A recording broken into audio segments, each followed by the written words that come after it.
오늘 말씀 여호수아 20장 7절부터 보겠습니다. 여호수아 20장은 오전에 말씀드린 대로 부지 중에 살인을 저지르게 된 어떤 사람의 그런 사람들이 있다면은 이 부지 중에 그리고 실수로 우리가 생각하는 그 단어 실수로 사람을 죽인다 할 때 이 사람이 네펫이라는 영혼이라는 단어를 써요. 이노시라는 단어를 쓰지 않기 때문에 아마도 그 사람의 그 영혼을 공격하는 그 강팍하고 파괴력이 있는 그런 성격이기 때문에 이 죽인 자 할 때 이 죽인 자라는 단어를 낙하라는 단어를 쓰는데 뭐 치다, 때리다, 조각내다 이런 뜻을 갖고 있어요. 물론 살인하다까지 이제 나아가지만은 이 죽인 자는 보통은 폭력성에 해당되어지는 단어를 사용하고 있고 5절에서는 이제 살인하다라는 단어를 쓰고 있거든요. 그래서 맥락상은 이제 우리가 살인하다라는 것으로 보지만은 주님께서 의도하시는 거는 아마도 이 믿음이 연약해가지고 이 하나님의 나라를 온전히 세워가지 못한 대상으로 그 제사장이 있는 가까운 곳에서 위탁교육 내지는 이러한 것들을 요구하는 상황이 아닌가 이런 생각이 들어요. 납달리의 산지, 납달리 지파는 산지는 이렇게 좀 어렵다라는 거예요. 세우기가. 갈릴리 게데스와 에브라임 산지와 세겜과 유다 산지의 기랏 아라바 곧 헤브론과 이렇게 얘기했는데 이 납달리 지파에게는 산지에 있는 갈릴리 게데스의 이 보필성을 세워라 이런 얘기거든요. 그러면 납달리 성의 산지 갈릴리 게데스는 무슨 뜻이냐면은 납달리는 씨름하다라는 뜻이에요. 그래서 우리가 신앙을 할 때, 신앙의 이 신앙관을 세울 때, 그 여리고성, 요단강을 건너서 이 가나안에 입성했을 때는, 얘기가, 진도가 나가는 그런 영적 전쟁이 펼쳐지는 상황이기 때문에, 여기서부터는 헷갈리는 게 아니에요. 그런데 이 광야에서 요단강을 건너기 전에 신앙을 세워가는 것이 도무지 이게 자리가 안 잡히는 그런 상황이에요. 이제 여리고로 빠졌을 때는 이게 정리가 되는데, 이 광야에서 헤맬 때는 이게 어떻게 돌아가는지 모른단 말이에요. 그래서 이 납달리 지파, 그러니까 납달리 지파적 입장에서 이러한 성향에 이 어떤 성향의 믿음이 서지 않아서 이 성도가 신앙이 서지 않아서 이렇게 난리를 피우냐. 그래서 이 주변의 그 이웃들에게 살인 사건이 나타날 정도로 이 주변을 필시하고 그 사람들을 하여금 어렵게 하고 치고 때리는 이런 상황이 나타내느냐 이런 거죠. 실제적으로 이렇게 살인사건이 일어나는 것보다 더 문제인 것은 남편의 가격한 행동이다라든가 아내의 특별한 이상한 성격이라든가 자식들이 속 썩이는 거라든가 이런 것들이 다 문제인 거잖아. 이런 것에 대해서 너희가 씨름을 해야 된다라는 거죠. 그래서 지파까지 연결해서 우리가 한번 해석을 한번 해보자 이런 생각이 들었습니다. 한번 생각을 해볼 때 이 납달리는 씨름을 하게 되는 거예요. 그래서 갈릴리는 이게 순애다 원이다 이런 뜻이에요. 그래서 이 인생에 끝없이 많은 사람들이 왔다 가는데 이 인생이란 뭐냐? 이런 것을 아마 묵상하는 것 속에서 이렇게 열심히 살 일이 뭐가 있어? 어차피 인간은 왔다가 죽는 건데 자살을 하면 뭐하고 오래까지 살면 뭐하고 이런 거 있잖아. 인간이란 무엇인가? 우리 청년 때 막 퀴퀴하고 막 이럴 때 막 나누고 이러잖아요. 되지도 않는 얘기 막 하면서 막 그러는데 그때처럼 이 인생이란 뭐냐 막 이렇게. 그래서 옛날에 신달자 교수님 시집이나 이런 거에서도 다시 옛날로 돌아갈래? 그러면은 나는 옛날로 돌아가고 싶지 않아요. 탤런트 어떤 아줌마든 난 옛날로 돌아가고 싶지 않아. 저도 옛날로 돌아가고 싶지 않아. 왜냐면은 젊은 날에 그 머리 아픈 그런 것들이 너무 싫은 거라는 거죠.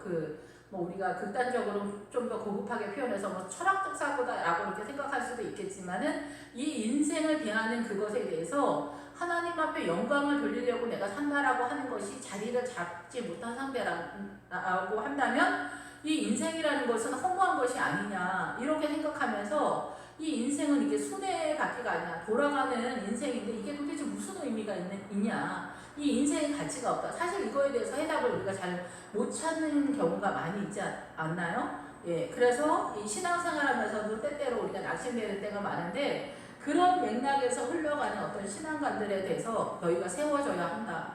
하나님 앞에 주님께 영광 돌리고 주님을 사랑하는 마음으로 세워가는 그래서 이제 저도 뭐 이렇게 딱 맞는 얘기는 아니지만은 살다 보면은 이렇게 죽고 싶다라는 생각이 들 때가 있잖아요. 그럴 때 주님께서 이제 또 목회기를 가니까 이 세상을 꿈꾸지 않고 하나님을 꿈꾸는데 실력은 딸리고 믿음도 딸리고 아픈 잘 보이지 않고 목회 일을 하면서 해내야 할 일들은 있는데 제대로 못하니까 이제 막순환이다 이렇게 생각이 드는데 그때 주님께서 네가 죽어도 나와 함께 있고 네가 여기서도 나와 함께 있는데 네가 자살하겠다는 생각을 할 필요가 뭐가 있냐. 뭐 굳이 제가 자살하겠다라고 뭐 결심을 한 건 아니지만은 죽고 싶다라는 생각이 나를 사로잡을 때 주님은 그럴 필요가 없다라고 말씀을 하시더라는 거죠. 그래서 우리가 주님과 동행하면서도 맥없이 앉아서 이렇게 비 오는 날 우울하게 앉아있는 여자, 청승 떠는 여자처럼 그렇게 생각하고 있을 수가 있다는 거죠. 예, 근데 이러한 것들에 대해서 하나님 앞에서 내가 이 결론을 잡고 있는가, 정말 주님의 영광을 위해서 내가 주님과 함께 가고 있는가, 주님의 나라가 영화로움과 기쁨과 즐거움이라는 것에 대한 분명한 믿음이 세워지고 있지 않으면 이렇게 맥없이 우리가 절망스럽고 허무한 데 빠질 수가 있다는 거죠. 이러한 문제들을 믿음 안에서 세워줄 필요가 있다라고 하는 것이며, 이러한 것이 하나님의 세력으로 게데스, 거룩한 장소이며 성결로 나아갈 수가 있다라는 거죠. 그리고 우리가 광야에서 헤맬 때는 사단의 정체성으로 갖고 있기 때문에 우리가 알든지 모르든지 우리는 사단이라고 하는 마약 중독자처럼 그렇게 존재하고 있기 때문에 우리가 꿈꾸는 그 사랑의 열매들이 나타나지 않아요. 여기는 사단으로 내가 중독되어 있는 상태이기 때문에 이 문화 전통 모든 것들 속에서. 그런데 이 광야에서 이렇게 뺑뺑이를 보는 거는 이 광야에서 사단적인 어떤 그 마약적 성분 같은 것들을 빼내는 고난 가운데 이 하나님을 찾아가는 그 애통하는 자리에서 주님을 열망하고 주님을 찾는 그 어디쯤에 주님의 은혜, 요단강을 건너가게 되면은 이러한 것들이 이제 근본적으로 해결되어지고 거룩한 장소 성결의 그런 문제들이 보다 더 분명하게 보여지는 사건이 될 것이다. 이러한 것들을 이 그 제사장들이 아직은 자라나지 못하고 성장을 중간 어디쯤에 멈춰버린 이 성도를 붙들고 신앙의 신앙가를 보다 더 세워주는 것을 선언하는 것이다라고 생각이 들어요. 이거는 이제 초보 신앙인이라고 볼 수가 있죠. 이제 그 가나안에서 대체적으로는 다 이 신앙을 제대로 가고 있는데 이 부분에서 근데 이 여호수아에서 이제 넘어가서 사사기만 하더라도 우리는 이미 또 요단강 건너가기 전 상태로 거의 대부분 추락되어 있는 그런 상태예요. 근데 여기서는 일단 여호수아, 그 가나안의 믿음이 어떻게 서가는가에 대한 하나님의 선언인 거죠. 그러니까 우리에게 하나님의 나라를 본격적으로 우리에게 알려주기 위해서 여호수아를 통해서 이 여호수아를 보여주고 있는 입장이니까 이러한 것들이 정리가 될지 어떨지 잘 모르겠다라는 그런 생각이 드네요. 근데 이 에브라임은 2배의 땅이다라는 거잖아요. 그래서 하나님께서는 이 2배의 땅을 주는데 이 에브라임이 2배의 땅을 해서 보다 더 공격적으로 영적 전쟁을 치고 들어가는 담대함을 갖고 있는 건 사실이죠. 그런데 이 에브라임 땅에서는 뭐가 또 문제가 되냐면은 우리가 인생을 살면서 우리가 예수님을 믿는데 왜 이렇게 힘들게 사냐, 이 세겜 땅이 무슨 뜻이냐면은 어깨에 짐을 지다라는 그런 뜻이에요. 그래서 아침 일찍 일어난다는 뜻이거든요. 그래서 우리가 선악과를 먹으면서 이 사단의 공격을 받으면서 우리는 사단의 문화권에서 선악과를 먹어서 사단의 문화권 속에서 예수님의 십자가로 들어가서 우리를 구원해서 하나님의 나라 쪽으로 세워가는 그런 입장에 있다 보니까 사단적으로 훨씬 더 분포도가 있어요. 그리고 눈이 밝아서 제대로 또 길을 가는 것도 아니고 여기에서처럼 이렇게 헷갈리고 있는 상황이다 보니까 훨씬 더 사단적이란 말이에요. 70~80%는. 그러다 보니까 이거 먹고 사는 문제도 너무나 심각한 상황이 되는 거고, 믿음이 충만하면 그 나라에도 축복하고 개인에게도 축복하겠지만은 또 우리가 이 하나님의 나라를 세워가는 그 입장에서는 가난하다라는 개념이 이 센터를 자리 잡고 있어요. 가난해야만 이게 크고 작은 일에 예수님의 이름을 부르면서 주님의 이름을 더 많이 부르면서 이 하나님의 나라가 더 쉴 새 없이 세워져가는 그런 시스템을 이렇게 그렇게 한정이 딱 되는 거죠. 그러니까 이렇게 흘러가는 거거든요. 그래서 주님을 의지하지 않으면 이 신앙길을 갈 수 없기 때문에 그런 거예요. 그런데 우리가 살면은 수고하고 무거운 짐진 자들아 다 내게로 오라. 내가 너희를 쉬게 하리라. 이렇게 나는 온유하고 겸손하니 이러시거든요. 주님의 그 온유하고 겸손해서 세상 짐을 내려놓는 자리가 바로 이 여리고성인데 이 여리고성에 우리가 평생에 거의 못 간단 말이에요. 그러니까 늘 수고하고 무거운 짐을 내 어깨에 지고 있어. 왜냐하면 우리는 이 세상에 대해서 탐심을 내려놓지 않으니까 하나님의 나라가 구조적으로 나타날 수가 없는 거라는 거예요.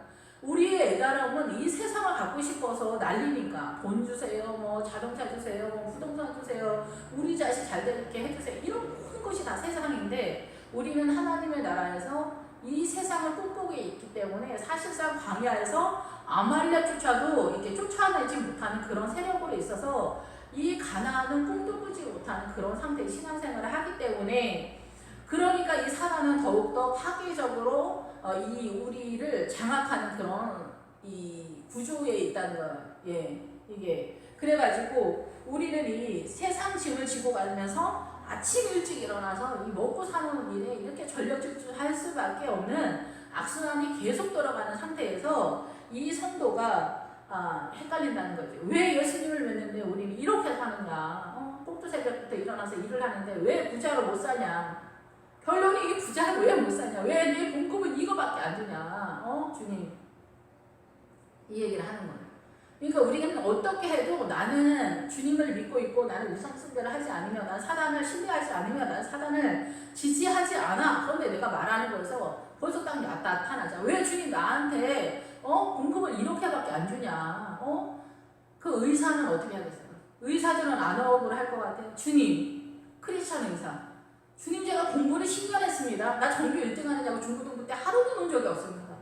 그리고 나 대학교 10년 동안 일했습니다. 전문의 되느냐고 대학만 10년 다녔습니다. 공부하는 거 10년 했습니다. 주님 그런데 나는 왜 이 봉급이 500만 원밖에 안 됩니까 주님? 이럴 것 같으면 내가 그냥 편히 놀면서 그냥 300만 원이나 400만 원 그냥 해도 문제 안 될 거를 내가 왜 의사가 됐을까요? 모든 사람이 다 이렇게 결론을 내린단 말이에요. 의사가 되거나 평범한 사람으로 살거나 그러니까 뭐 우리가 막 5천만 원씩 1억씩 이렇게 한 달에 뭐 봉급받는 사람이 몇 명이나 되겠어요 대한민국에. 근데 우리는 다 이렇게 꿈을 꾸듯이 그 돈을 원하는 거예요. 그게 다 세상인데 주님의 나라로 애달치가 않고 주님 나라 때문에 잠이 안 오거나 어떻게 하면 내가 하나님의 나라에 더 갈까 이런 애통함이 있는 사람은 그렇게 별로 없다라는 거죠. 주님의 나라 때문에. 근데 세상 때문에는 우리 애통이 이렇게 절절한 거예요. 너무나 절절한 거예요. 내 인생 가운데 주님이 돈을 빼면 뺄수록 이 돈이 살아나는 거예요. 마약 중독자가 마약의 기운을 빼버리면 어때요? 진짜 미치는 거죠. 막 발광을 한다고 하잖아요.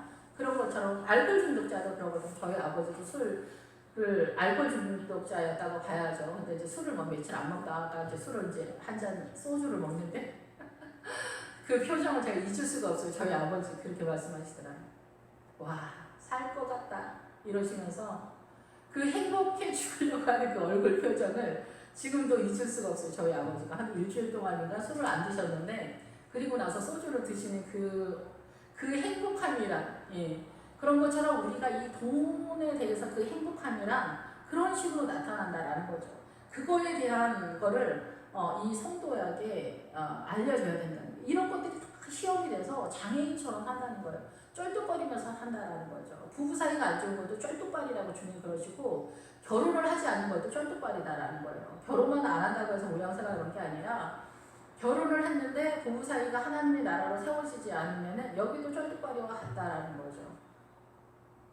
유다는 주님을 찬양하는 그런 거예요. 왜 너는 믿음이 이렇게 성숙하지 못하니? 성숙해야지. 나 주님 그냥 이렇게만 할게요. 보다도 뭐 유다까지 뭐 믿음 가고 싶지 않아. 주님 찬양하는 것까지 가야 돼요? 이렇게 뭔가가 얘는 부족해. 이런 신앙일 때 찬양을 안 해. 그럼 기럇 아르바는 무슨 뜻이냐면은 기럇 아르바는 아낙 사람이라는 거예요. 그러니까 블레셋의 가나안의 그 엄청난 거인과 같은 그런 사람들이라고 하는 거고 이 기럇은 그 도시다 성읍이다는 그런 뜻이지만은 이 기럇은 그 바닥을 깔다 성전 이렇게 건물을 세웠다라는 뜻이에요. 그래서 이 도시를 세우는 그거를 말하는 것이 아니라 이 단석 위에다가 성전을 세우는 어린 양의 믿음에 성전을 세우는 믿음을 말하는 거예요. 그래서 이 기럇 아르바는 무슨 뜻이냐면은 사방으로 공격해 들어오지만은 여기에 예수 그리스도 성전의 믿음을 세우는 그런 상황인데, 이 기럇 아르바에서 사단의 공격해 들어가면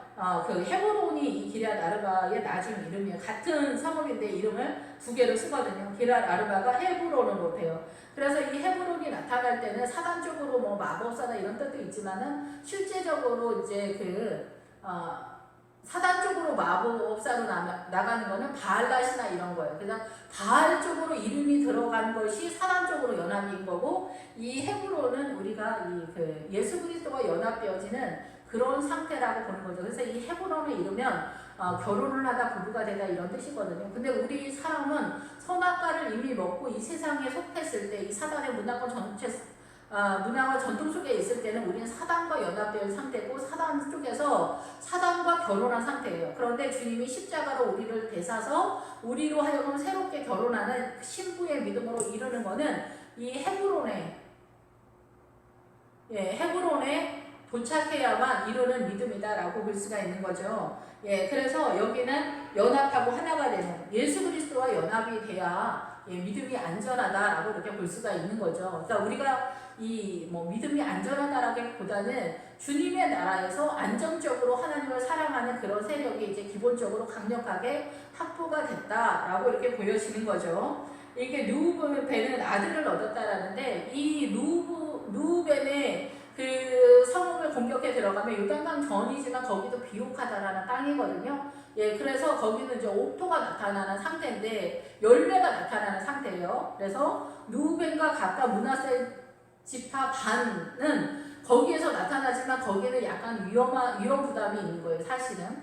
그런데 많은 성도들이 거기에도 많이 포진되어 있다라고 이렇게 보는 거죠. 근데 이 르우벤에 오면은 아들을 얻었다라는 그런 뜻이잖아요. 근데 여기는 평지와 강야에 속한 베셀이라고 그래요.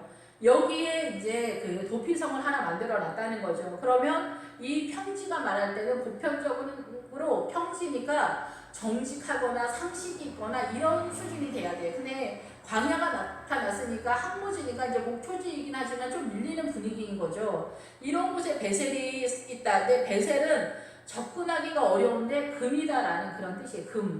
금이 나타나면 믿음이면서 구세주의 우리를 구원하시는 여호와 하나님이나 예수 그리스도의 구원자, 구세주의 주체, 본체가 나타나는 그 본체에 대한 이야기를 하는 거예요. 누가 구원을 해주실 것인가, 그것에 대한 이야기를 하는 거죠. 믿음이기도 하면서. 그렇기 때문에 여기는 보편적인 상식 속에서 너는 정직을 따르고 있느냐, 상식도 따르는 크리스천들이 많잖아요.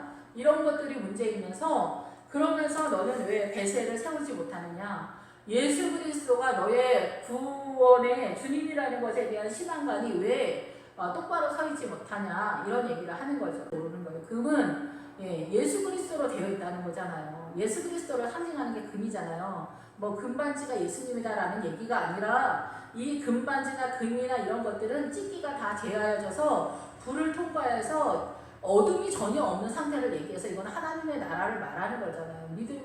믿음도 금으로 선언이 되면서 예수 그리스도도 금으로 되어지는 너의 그 구원에 대한 구원관이 분명하지 못하다. 예수 그리스도에 살아계시는지, 조석변은 오늘 아침에 살아계신 것 같은데, 하나님이 살아계시면 이런 일이 어떻게 일어나, 저녁에 막 그렇게 생각이 든다든가, 뭐 자식이 어려서 죽었거나 막 이러면은 정말 신앙이 왔다 갔다 하죠, 사실. 그런 거. 남편이 일찍 돌아가시거나 이러면은 주님 어떻게 나한테 이럴 수가 있어, 이런 말을 할 수는 있죠. 그런데 보편적인 삶 속에 평지가 나왔잖아요. 보편적인 삶 가운데 신앙이 흔들흔들하는, 지진이 난 것 같은 그런 신앙관, 흔들리고 두렵고 떨고 이런 신앙을 하는 사람들이 의외로 많지 않습니까? 이런 것들이 있을 때 이런 신앙관을 갖고 있는 사람들을 주님, 이렇게 목사님들이 불러서 신앙교육을 더 시켜야 되고, 그런 연약한 성도들을 보다 더 집중적으로 기도하면서 케어하고 돌보면서 영의 양식을 먹이는 그런 것들이 잘 이루어져야 된다라고 말씀하신다라고 생각이 됩니다. 길르앗 나못인데, 길르앗은 바위가 많은 지역이에요. 그래서 이런 사람들은 어떤 사람이겠어요? 바위는 예수 그리스도니까 어떤 사건 속에서 예수님을 예수님을 경험하는 그런 사건들이 있는 거죠. 와, 나 저번에 왜 헌금했었잖아. 감사헌금 했었잖아. 근데 우리 신랑 이거 승진한 거 알아? 그래서 우리 신랑 이번에 뭐 전주로 다시 왔어. 그래가지고 한 달에 교통비가 없어진 거야. 승진해도 뭐 공부 별로 뭐 얼마 오르진 않지만은 교통비가 한 달에 30만 원씩 나가다 그 교통비가 없어진 거야. 진짜 축하해줘. 이런 얘기 할 수 있잖아요. 이런 소소한 일상의 삶 속에서 그 하나님의 은혜가 이렇게 막 나타나는 그런 거예요. 주님도 그런데 맥없이 막 그렇게 주진 않아요. 근데 똑같은 사람이라고 할지라도 주님이 이렇게 헌신을 했을 때 그렇게 소소하게 일상의 삶 속에서 은혜를 주는 그런 것들이 있어. 집사님들 이렇게 보면은 뭐 여전도의 회장을 막 2년 동안 되게 열심히 했는데 그 집 아들딸이 원래 중학교 때는 공부를 되게 열심히 하는 애들이 아니었고 어리어리 했었는데 이 여전도 회장님이 그 2년 동안 정말 충성되게 정말 잘했어요. 근데 그리고 났더니 얘는 고등부가 된 거야. 그 일이 끝난 다음에. 근데 애들이 갑자기 두 눈에 불을 켜고 공부를 하기 시작하는 거예요. 막 그러면서 막 엄마 학원 좀 붙여주세요. 막 이렇게 얘기를 하고 나 그 기숙사에 들어갈래요. 막 공부를 집에서 공부가 안 돼요. 막 갑자기 공부에 불이 붙은 거예요. 막 이렇게 해가지고 이제 좋은 학교 가죠. 물론 이렇게 실력 있는 학교로 가는데 이런 것들이 일상의 삶 속에서 하나님의 은혜 가운데 세워지는 거죠. 나의 욕심으로 막 애달아서 교회에 뭐 주일날 대회만 나가라 막 이렇게 하면서 막 공부를 밀어가지고 막 하는 그런 게 아니라 정말 하나님의 은혜로 이렇게 갑자기 애들이 그냥 갑자기 어느 날 나 공부 열심히 해야 되겠다 화이팅 하면서 막 공부를 하는 그런 일들이 그 엄마의 충성된 헌신 속에서 나타나는 것으로 연결해 줄 때 그리고 또 뭐 이것을 너무나 이제 액면 그대로 이렇게 다 적용하기는 어렵지만 어떤 또 집사님은 또 자녀를 공부를 정말 열심히 밀고 싶어서 주일날 대회에만 나와라 아니면 교회까지 바꿔가지고 이제 공교에서는 다 아는 처지니까 열심히 못하니까 다른 교회로 옮긴 거예요. 이제 어쩌고 저쩌고 이제 막 해가지고 술수로 써서 근데 오히려 그 아이는 그 대학교를 정말 아무도 모르는 학교를 가게 되는 그런 경우가 발생할 수 있어요. 근데 뭐 아무도 모르는 학교에 가든 뭐 조금 더 좋은 학교에 가든 건 중요하진 않은데 이러한 삶 속에서 우리가 느끼는 것은 뭐냐면 하나님이 살아계신다 이런 얘기예요. 예, 같은 사람한테 좋은 일이 발생할 수도 있고 내가 술을 썼더니 더 안 좋은 데로 내려갈 수도 있어요. 근데 이런 일상의 삶 속에서 하나님의 살아계심을 늘 이렇게 접하는 거야. 그래서 예수 그리스도의 갈석의 사건들이 계속 많이 나타나서 이 길르앗은 경험이 많은 거야. 그래서 이러한 간증들을 이 성숙하지 못한 크리스찬에게 붙여주는 거지. 김 집사님, 저 시간 있으세요?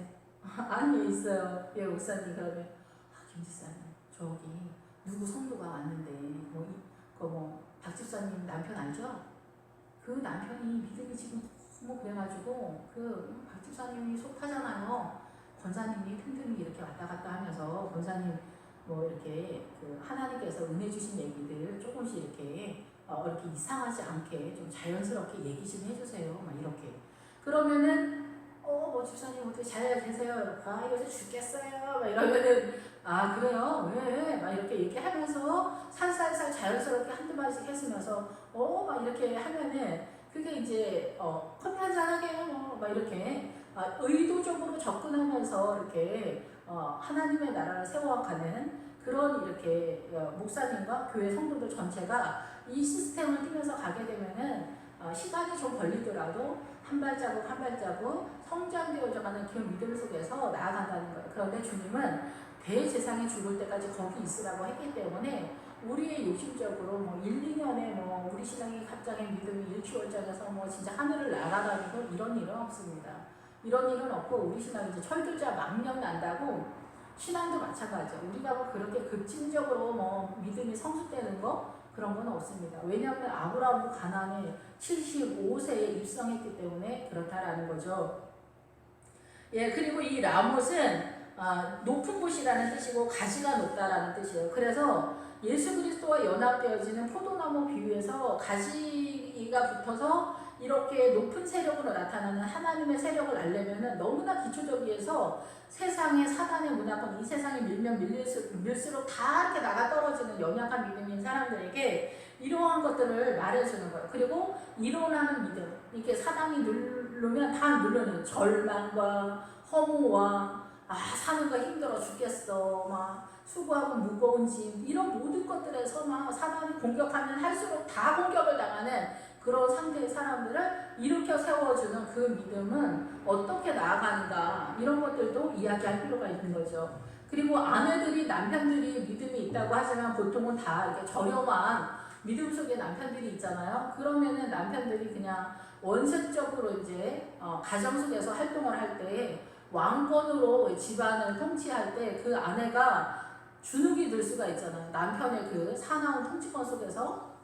근데 그럴 때 아내가 눌리면 안 돼. 앞에서는 네, 뭐 이렇게 순종하는 척도 하고 막 이렇게 기죽은 척도 하고 막 이렇게 하지만 그 안에서는 예수의 이름으로 일어나야 돼. 당신 그거 부족한 거야. 당신 지금 몰라서 그러지. 연약해서 그러지. 잘하는 게 아니지. 이렇게 생각하면서 안에서 예수 이름으로 일어나야 되는데 남편의 왕권을 또 지지하면서 아내는 이렇게 살아야 된다 막 이렇게 또 나가면은 얘기가 엉뚱한 대로 또 흘러가거든요. 근데 의외로 이런 분들이 또 많기 때문에 이 정확성을 이렇게 또 이렇게 알려준다는 것은 또 쉽지는 않은데 어쨌든 하나님의 나라를 세워가는 그 믿음의 분량이 좀 더 풍성하게 나타나도록 교회 공동체에서 이 신앙가는 그 안에서 사단한테 눌리지 않도록 일으켜 세우는 그런 믿음의 훈련이 있어야 되겠다라고 생각이 됩니다.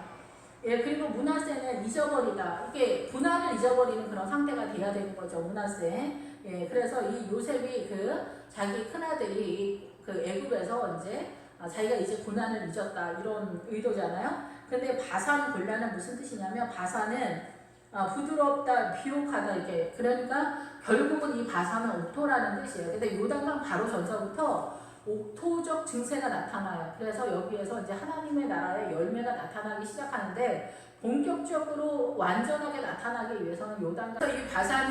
이 바산에서는 요단강을 건너기 전 상태인데 여기는 바산왕 옥을 공격했기 때문에 여기 부자가 되고 싶다. 뭐 이 생각의 영역, 여기 사단이 공격하는 사단의 영역이에요. 우리의 영역이 아니라.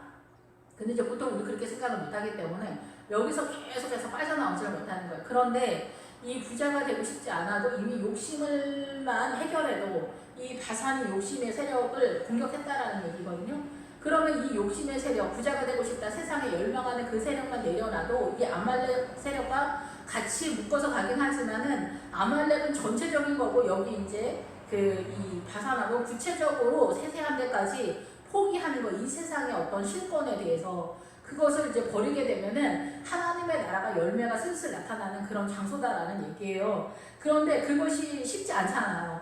욕심을 버리기가 쉬워요. 오히려 욕심을 안 줘서 문제지. 주님 왜 나한테 이렇게 축복을 안 해주세요? 이렇게 하는 게 뭐예요? 돈 안 준다고. 우리 자식들 왜 이렇게 속성해요? 주님 왜 우리 애들 이렇게 공부를 못해요? 이런 거잖아요. 이게 공부를 못해도 상관이 없는데 공부 못해도 우리 뭐 대학 나와도 초등학교 나온 사람이나 대학 나온 사람이나 다 그런데 우리가 그래도 대학을 나와서 그 일을 해야지 밀리지 않잖아요. 저부터라도 그런 생각이 들잖아요. 너 대학 안 나오면 이제 조카들한테 그러잖아요. 너 대학 안 나오면 사람들 너 무시해. 대학을 나와야 돼. 막 이렇게 얘기하거든요. 그러니까 이런 것들이 뭐 대학을 안 나온다고 해서 욕심이 없고 대학을 한다고 욕심이 있는 건 아닌데 내 마음에서 이 세상에 대한 열망과 야망 속에서 내가 움직이는 이 정체성을 갖고 있고 그런 정서를 갖고 있다면 나는 사단적인 통치권에 있다는 거죠. 우리는 예수 그리스도의 통치권에 있는데 이게 아다르고 어다르고 그런 것 같지만은 엄청난 차이가 있어요. 이거 해결하지 못하면 요단강 건너지도 못하고 건너가서도 열에 한두 명 무리 속에서 이런 사람이 꼭 있다라는 거예요. 이런 도피성에서 교육받아야 할 특별한 사람이 있다는 거죠. 예. 가족 중에서도 꼭 이제 교회 안 나가는 자식들이 꼭 하나 있잖아요. 이렇게 되었을 때 우리 어떻게 바라봐야 되냐는 거죠. 그래서 이 바산은 매끄러운 비옥한 옥토. 어떻게 신앙생활을 해도 왜 열매가 나타나지 않느냐. 인성이 중요하지 신앙보다. 신앙 좋아도 사람 못된 거는 평생 못 고쳐. 사람은 변하지 않아 이러거든요. 주님은 변화시킬 수 있어요. 예, 요단강을 건너가지 못하기 때문에 그러는 거예요. 그리고 우리는 그 얘기는 뭐냐면 내가 인성적으로 주관자가 되는 거, 주체자가 되어서 움직이기 때문에 하나님의 나라 열매가 맺혀지는 게 아니라 인간 나라에 내가 주체자니까 내 나라에 하나님의 나라가 아니라 내 나라의 열매가 맺히는 거라는 거예요. 그러니까 신약이 안 될 때는 위성이 동원될 수밖에 없는 시스템 속에서 우리가 이 사단의 문화권에서 예수님의 이름 하나만 붙들고 있고 광야에서 빠져나오지 못하면서 여기서 뺑뺑이를 돌고 있는 신앙생활을 하고 있는 상황이라는 거예요. 그래서 이런 거에서 절망되었을 때 나 신앙생활 진짜 열심히 했는데 왜 이래요 목사님? 내가 정말 하나님 앞에 안 한 게 뭐가 있어요? 나처럼 이렇게 헌신하는 사람이 어디가 있어요 목사님? 목사님 한번 얘기 좀 해보세요. 막 억울하다 정말 저도 막 주님 정말 억울하네. 주님 저한테 왜 이러세요 정말. 주님 정말 교주예요. 저도 막 그런 얘기 한 적이 있는데 이렇게 할 때 주님이 저한테 뭐라고 이제 한마디 하셨죠. 예, 그런데 어쨌든 이렇게 사람들 성도들도 마찬가지예요. 정말 목사님 설명 좀 한번 해보세요. 주님 왜 이러는 거예요? 주님한테 물어볼 정도면 여기 도표선 갈 필요는 없겠지만은 목사님 한번 말씀해 보셔요. 왜 이렇게 되는 거냐고요. 근데 주님은 이러한 것에 대한 해답이 뭐라고 말씀하시냐면 아모리족 속에 에글론이라는 그 세력이 있어요. 우리를 공격해 들어오는. 그런데 신앙관이 제대로 서지 않은 상태에서 이 에글론에는 거세한 송아지라는 거예요. 그러면 우리가 송아지가 나타날 때는 하나님 앞에 번제를 드리는 거잖아요. 그런데 이 하나님 앞에 제사로 나아갈 때 양이나 비둘기 같은 걸로 나가는 것이 아니라 송아지 가지고 나간다면 그 어마어마한 사건이 희생의 그 강도가 엄청 큰 거잖아. 나 송아지로 예배드리는 사람이 그 엄청 부자죠. 엄청난 헌신을 하는데 이 엄청난 헌신을 하는 이 에글론의 세력이 아무런 결과가 없다는 거예요. 사단의 세력이라는 거예요. 우리는 어떻게 이거를 이해할 수가 있겠냐고요. 예, 출애굽기에서 그 아론과 그 금송아지 같은 맥락이에요. 우리의 최선이 금송아지로 나타나는 거예요. 우리가 정말 생명 다해서 피를 뽑고 뼈를 뽑아가지고 뼈가 말려도 피를 뽑아서 정말 하나님 앞에 헌신했는데 금송아지라는 거예요. 주님이 미쳐버리는 거죠. 정말 주님 정말 왜 이러세요 정말.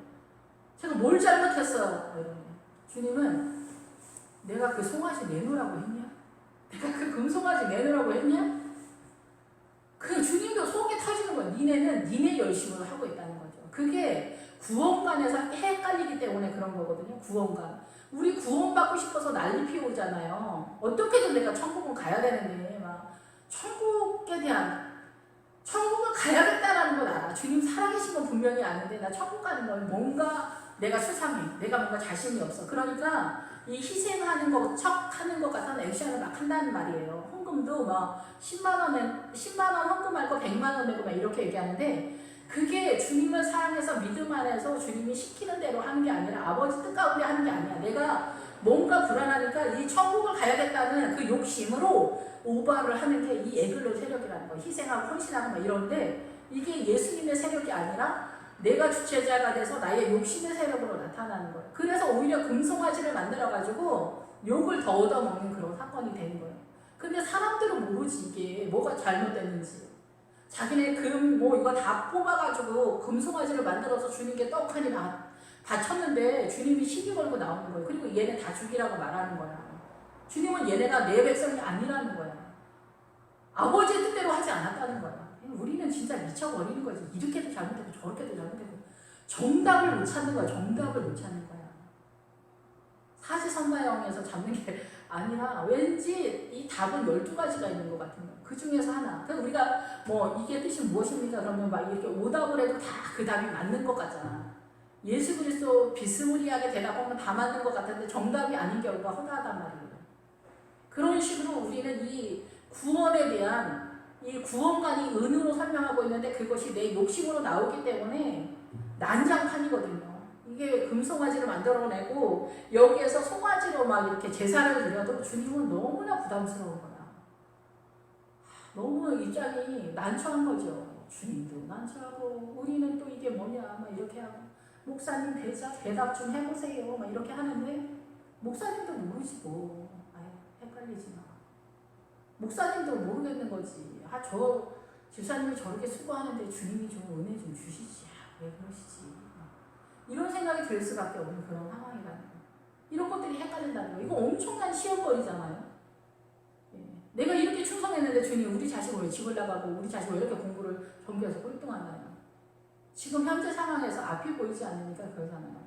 꼴등해도 아무 상관없는데도 우리는 동네 창피하고 집안에서 창피하고 왼수 같은 자식이 또 공부 이제 못하는 애들은 공부에 관심이 없으니까 싸돌아다니면서도 사고를 또 한두 개씩 쳐주기 때문에 이런 것들에서 우리 더 와글거리는 거예요. 근데 그게 또 어느 때 가면은 그게 은혜였구나를 알긴 알아요.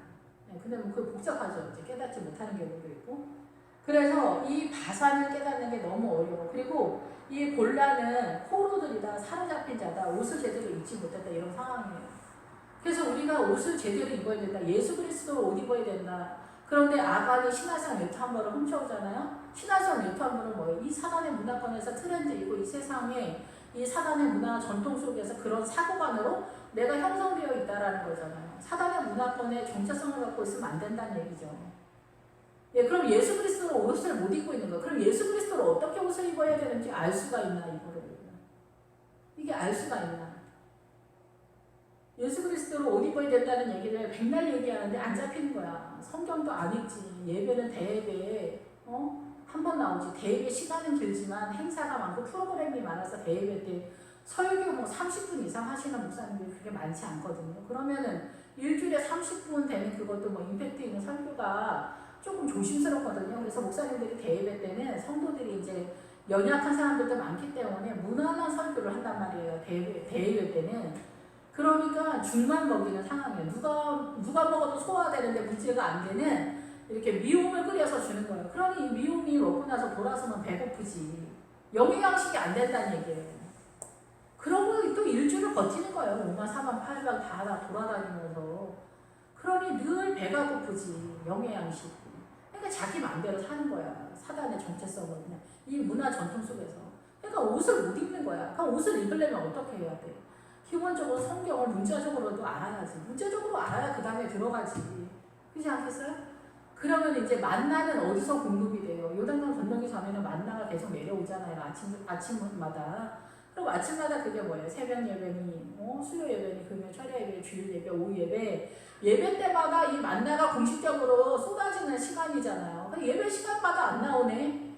그러니 뭐 만나를 못 먹는 거지. 억지로라도 안 되는 거지. 하나님이 입에다 막 쑤셔 넣어 주려고 해도 예배 시간마다 안 나타나는데 어쩔 것이냐는 거야.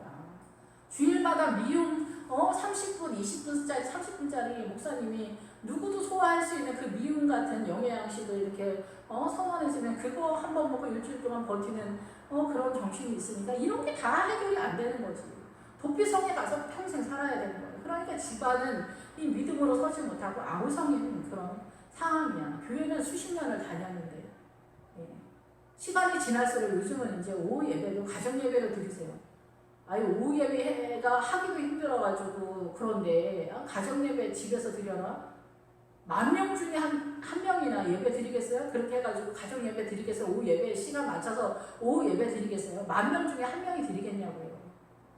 되지도 않는 얘기를 우리는 너무나 천연덕스럽게 거짓말을 한다니까요. 하나님 앞에서.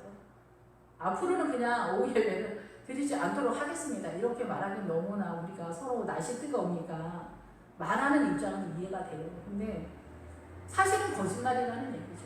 그죠? 그래서 이 곤란으로 그러니까 예수 그리스도로 옷을 못 입었으니까 평상시에 믿음이 이렇게 형편이 없으니까 어떻게 돼요? 피가 뭐냐면 여기서 그래서 피의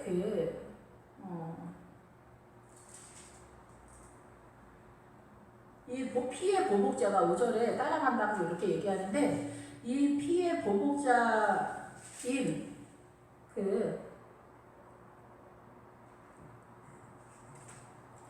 뜻이 뭐냐면은 대사다, 속량하다, 구속하다, 근친의 역할을 행하다라는 뜻이에요. 우리가 생각하는 쫓아가서 죽인다는 얘기를 하는 것이 아니라 이 속량을 해줘야 된다는 얘기예요. 속량. 그러니까 어떻게 이 사람이 도피성에 와서 그래서 이러한 사람들을 이렇게 훈련하는 것이다라고 보다 더 심화된 상태라고 생각을 해서 이는 이제 곧 이스라엘 모든 자손과 그들 중에 거류하는 거류민을 위하여 선정된 성읍들로서 누구든지 부지 중에 여기서도 살인이 아니라 이 네페시라는 영혼이라는 단어를 써요. 그래서 그 영혼을 상하게 한 자라는 거예요. 우리 이런 거 많이 있잖아요. 부지 중에 헛소리했어. 근데 그 소리 왜 했을까 막 이런 거 있잖아요. 아, 주님 저는 왜 이러죠? 아 진짜 제 입을 좀 어떻게 하고 싶어요 주님. 정말 제 입 좀 용서해 주세요. 막 이렇게 할 때가 있잖아. 아, 주님 이거 어떡하죠? 막 제가 말 잘못했나 봐요. 막 이렇게 하는 그런 거 있잖아요. 말도 그렇고. 근데 아버지들이 가정 속에서 강력한 왕권으로 포악한 이 정치를 집안에서 다스리면, 가정을 다스리면은 뇌폐시 상태가 다. 그 영혼이 죽는 사건이 벌어진단 말이에요. 자식들이 아버지 때문에 학을 뛰는 거야. 징글징글해가지고 죽을 것 같은 이런 상태 집집마다 되게 많아요. 이런 영혼들이 죽은 거와 같이 있는 사람들을 제가 꿈에서 한 2번 봤어요. 예, 근데 우리는 이거를 육적으로는 전혀 감지를 못하잖아요. 예, 그래서 여기서도 네가 성경을 모르고 말씀으로 온전히 서지 못하고 가나안적 믿음을 제대로 갖고 있지 못하면 너희의 그 연약한 상태의 믿음, 이 6지파의 6도피성의 이 내용 기본 신앙가를 세우지 못하면 너희 가정에 너희 아내와 너희 자녀들을 이 믿음으로 믿음의 가정을 세우지 못하고 너의 아내와 자녀들이 이렇게 살인을 당하는 것 같은 이 마음이 이 앞에서 살인하다라고 할 때 죽인 자를 할 때 여기에서 죽인 자는 이렇게 조각내다라는 마음. 그러니까 마음이 조각이 나는 거예요. 그런 상태가 된다는 거예요. 네가 성경을 모르면. 예. 근데 문자적으로도 알면 흉내라도 너 내지. 흉내라도. 그렇지 않아요? 흉내라도 내는 게 어디야. 그래서 제가 가끔 말씀드리지만 남편들이 아내한테 존댓말 쓸 때 여보 물 좀 떠다 주세요 이러면 부인들이 큰절 한번 하고 가서 물 떠다 줄 정도라니까요. 왜냐하면 우리 신랑 너무 훌륭하다고. 근데 원래 정답은 뭘까요? 대단한 건 아니지만 그냥 물을 자기가 떠다 먹는 게 훌륭한 거지. 아니 초등학교만 다니는 애들한테도 엄마가 그 애들 물 떠다 줘야 돼? 근데 왜 결혼한 성인이 부인한테 물 좀 떠다 줘. 집안 청소를 해. 손 하나 까딱을 안 하고 거실에 누워가지고 나는 대외적으로 왕이다. 밖에서 돈 벌어온다는 왕권을 자랑하면서 손 하나 까딱 안 하는 이 마인드가 과연 옳으냐는 거죠. 이거 다 문제가 있다는 거죠. 근데 남편들이 여보 물 좀 떠다 주세요 이렇게 해요? 물 떠와 이러죠. 그럼 이제 부인들의 속으로 아이 지가 떠다 보지 속으로 이렇게 하면서 떠다 주거든요. 근데 여기서 더 쓴 사람들이 많이 있단 말이에요. 남편들이 일을 하고 왔는데 물도 안 떠다 주고 막 이렇게 한단 말이에요. 그러면 그때부터 공포가 집안에 쫙 깔리는 거예요. 시베리아의 그 바람이 쫙 불면서 애들은 이제 눈치 보면서 막 이렇게 하는 거고 부인도 조심스럽게 막 물 얼른 따다주고 막 이렇게 하는 거죠. 예. 물 하나에도 이러니 뭐 다른 거는 다 말할 것도 없는 거예요. 그러니까 부인들이 남편이 자기한테 존댓말 쓰면서 이제 목사님들이 거의 그러죠. 사모님 이것 좀 해주세요. 이러죠. 사모님 그럼 사모님들이 또 그렇게 합니다. 사모님들은 땅에 기어다닌다고 제가 가끔 말씀을 드리는데 우리 모두 이렇게 어떻게 보면은 이 사모님들하고 목사님들도 아까 말씀드린 에글론의 세력 주님의 의도와 상관없이 우리 이상하게 헌신하는 것들이 너무 많아요. 남편에게, 아내에게, 이 세상에 대해서, 하나님의 나라에서.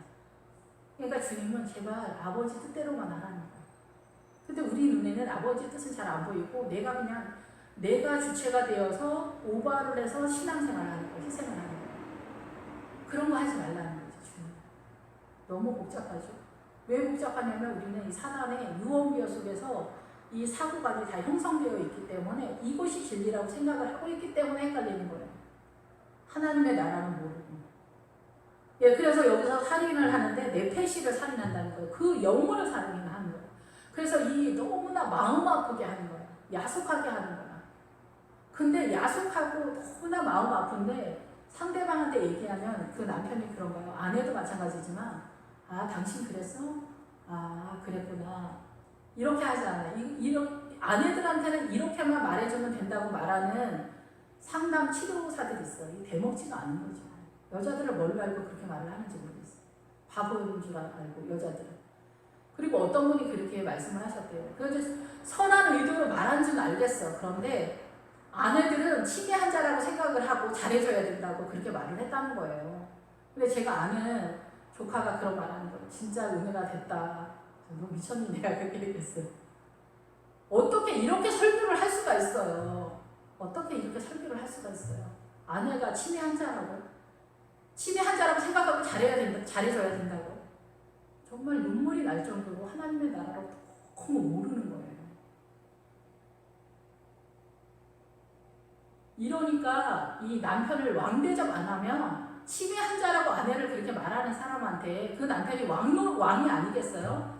그분이 왕권을 자랑하지 않겠냐고요. 뻔히 그런 말을 쓰는 분들은 왕권을 나는 자랑할 거라고 생각이 들어요. 그 집안을 왕권으로 통치한다라고 생각이 들어요. 아내한테 어떻게 그렇게 말할 수가 있을까요? 어떻게 아내를 그렇게 몰지각할 정도로 처절하게 이해하지 못할까요? 아내가 사람이라고 생각을 하지 않는 거죠. 종으로도 생각하지 않는 거죠. 우리가 종한테도 그렇게 모질고 독하게 하지 않죠. 근데 요즘 할머니들 다큐 그런 거 어쩌다 보면은 진짜 눈물이 펑펑 나요. 24시간, 수십 년 동안 일을 하면서도 그 집안에서 밥을 얻어먹는 것처럼 시어머니하고 남편은 밥상 다 차려가지고 안방에 갖다 드리고 지금도 그런 할머니들이 계시더라고요. 본인은 부엌에서 밥 비벼서 먹고 하루 종일 일하고 시어머니 물 떠다 바치고 시어머니가 더 정정해요. 허리도 뻘쭘하고 그 며느리한테 물 떠다 바치라고 물 떠오라고 너무 지독하고 너무나 가슴 아프지 않아요? 정말 눈물이 나는데 그걸 보고 말하는 거예요. 목사님이 말하는 거예요. 치매 환자 같은 부인이라고 생각을 하고 돌봐주라고. 우리가 얼마나 사단적인지 모르시겠죠. 제가 얘기하면 저 목사님 왜 혼자 흥분했을까? 이렇게 생각하시는 분들도 아마 있을 거라고 생각해요. 우리가 얼마나 사단적인지 모르는 거예요. 이 세상에 다 평등이 되는데 남편과 아내가 평등? 남편들이 이 왕권을 절대 내려놓지 못하는 거예요. 사람의 자리로 내려오지 않고 왕권을 휘두르면서 포악하고 사납고 잔인하게 이 가정을 통치하는 거예요. 그 정신세계를 갖고 있기 때문에 아내가 치매 환자라고 생각을 하고 돌봐주라고 말을 하는 거예요. 어떻게 그런 말을 할 수가 있어요? 무지한 성도들이 다 옳다고 그러면서 훌륭하신 목사님이 아내를 정말 사랑해서 저렇게 돌봐주시는가 보다 이렇게 또 듣고 있는 거예요. 너무나 가슴이 아프고 진짜 화가 날 정도로 가슴이 아프다니까.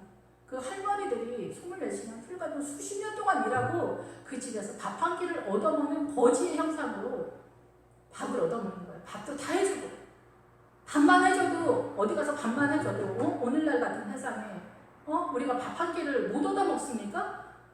월급 받으면서 다 그렇게 살잖아요. 어떻게 그럴 수가 있냐고. 어떻게 그럴 수가 있냐고. 근데 우리는 그게 너무 당연하다고 생각을 하는 거야. 너무 당연하다고 생각을 하는 거야. 예수 믿는 우리가. 그래서 그 아내의 영혼을 이렇게 죽이는 상황이에요. 그래서 이 피의 보복자 할 때 이 보복자가 대사나 성량하다 구속하다 근친의 역할을 하다가 십자가의 의미가 나오는 거예요.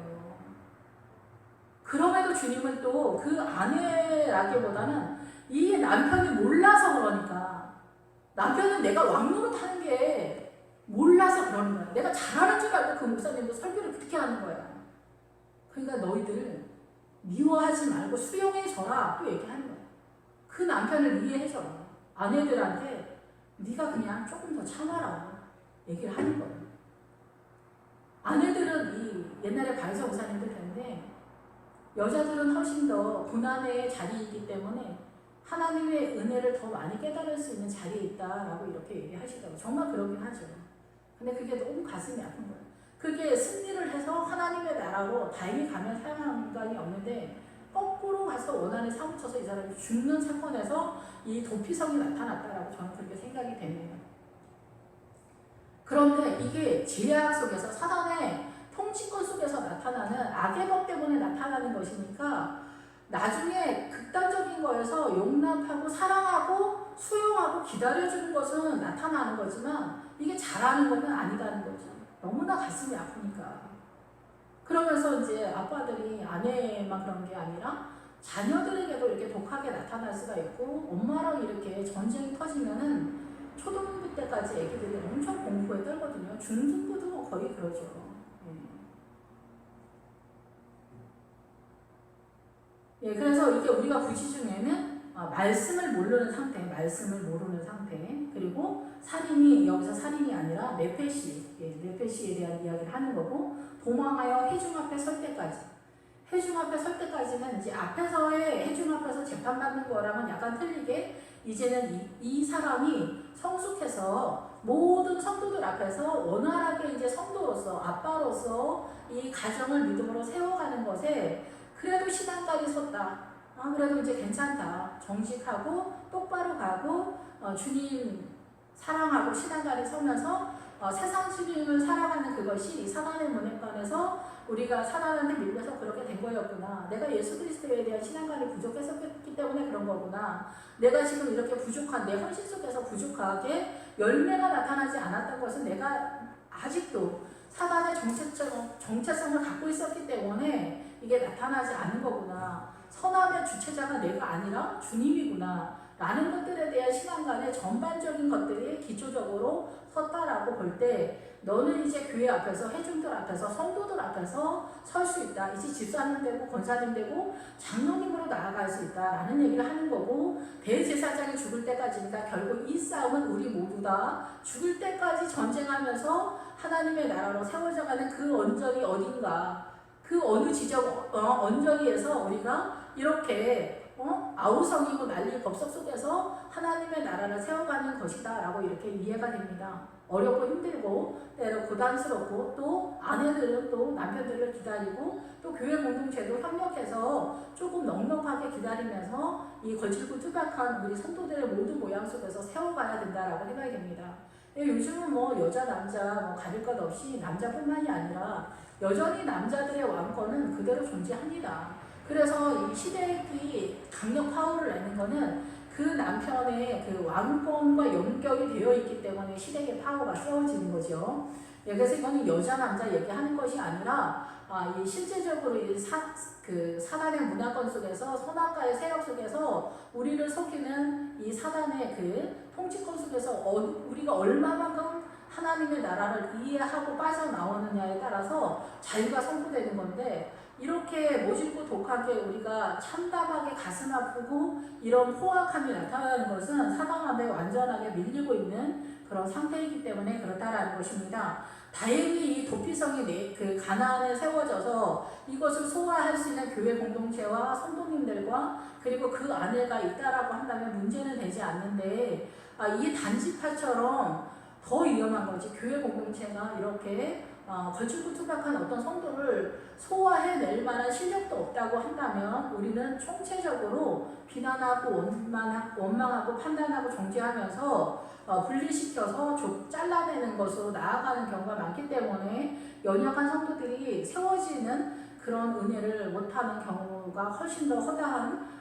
그런 상황이 아닌가 이런 생각이 됩니다. 저도 뭐 제 얘기하는 게 아니라 성경 얘기하고 또 여자 입장에서 제가 또 흥분한 그런 부분들도 없지 않은데 이해를 부탁드리면서 이제는 그 회중 앞에서 이제 거룩하게 집사님, 장로님 이렇게 편안하게 인사하면서 그 아내에게도 이렇게 사랑으로 내 부패한 인간의 사랑이 아니라 예수님의 사랑으로 나아가는 거예요. 사랑은 감정적인 게 아니에요. 인간의 사랑은 감정적인 거잖아요. 물론 감정이 전혀 배제되는 건 아니지만 하나님의 나라의 사랑은 예수 그리스도가 얼마만큼 내 영혼 속에 이 분포도가 확장되었느냐 그 상황에 맞춰서 사랑의 증세가 나타나고 미움의 증세가 떠나가는 역사가 나타나게 됩니다.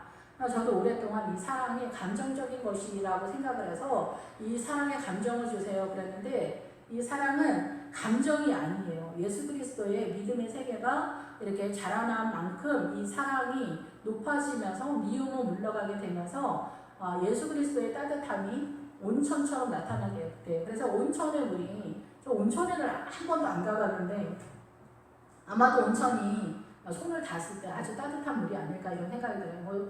그 따뜻한 강도는 많이 틀리겠지만 손을 넣었을 때 따뜻한, 특히 겨울에 우리가 따뜻한 물에 손을 넣었을 때 따뜻하고 사람도 따뜻할 때 우리 다가가잖아요. 그래서 우리가 동화에서도 어떤 사람의 옷을 벗길 때 바람으로 강력하게 했을 때는 더 옷을 하지만 햇볕이 나타났을 때는 누가 뭐라고 하지 않아도 옷을 벗는 마음을 여는 것이다 라고 이렇게 생각이 됩니다. 이렇게 따뜻함으로 나아가는 것이 생각보다 어렵고 남편에게 이예수 그리스도의 따뜻함으로 다가가는 것이 어렵고 남편도 아내에게 다가오는 것이 어려운데 우리 일생 가운데 예수 그리스도의 사랑이 점점점 이렇게 높아져가고 넓어져 갈 때 나이가 들수록 내 인간적인 사랑으로 열정적으로 뭐 세상이 말하는 그런 사랑이 아니라 예수님의 사랑이 나타나서 아무렇지도 않게 가만히 있어도 아무렇지 않고 부담이 없으며 그냥 따뜻하게 흘러가고 배려가 있고 애다름이 있는 그의 고통이 나도 똑같이 느껴지는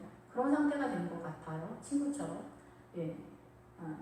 그것이 사랑이라고 생각이 됩니다. 자식도 마찬가지로 추억이 쌓이면서 엄마와 나 사이에 그 인생 전체 속에서 추억이 쌓이면서 엄마가 옛날에 나 그 아팠을 때 배 이렇게 문질러졌지 애기들이 그렇게 말하는 것처럼 그런 것 속에서 아기들은 엄마가 나 배 아팠을 때 배 문질러졌지 이렇게 하면서 사랑을 느끼거든요. 우리도 이 인생 가운데 고난 가운데 주님이 나 그때 아팠을 때 주님이 이렇게 말씀해 주셨지 이렇게 하면서 그 사랑이 깊어져 가는 것이다 라고 이렇게 생각이 듭니다.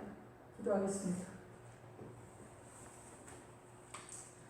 할렐루야. 주님, 세상을 짐을 지고 가는 많은 성도님들이 우리 헷갈리고 세상은 혼망하고 헛된 것이 아닌가 이렇게 생각이 들고 나의 이 헌신과 수고 속에서 하나님은 도대체 무엇을 하시는 것인가 주님 말씀 좀 해보세요. 이렇게 생각될 때가 많이 있습니다.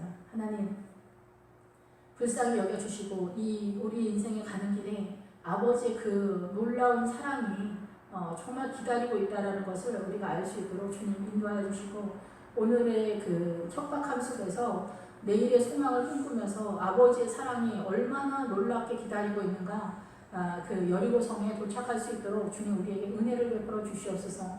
이 사단의 통치권이 이 광야에서 빠져나갈 수 있는 주님에 대한 그 열망과 애통함이 있도록 주님 허락하여 주시길 원합니다. 예수님의 이름으로 기도했습니다.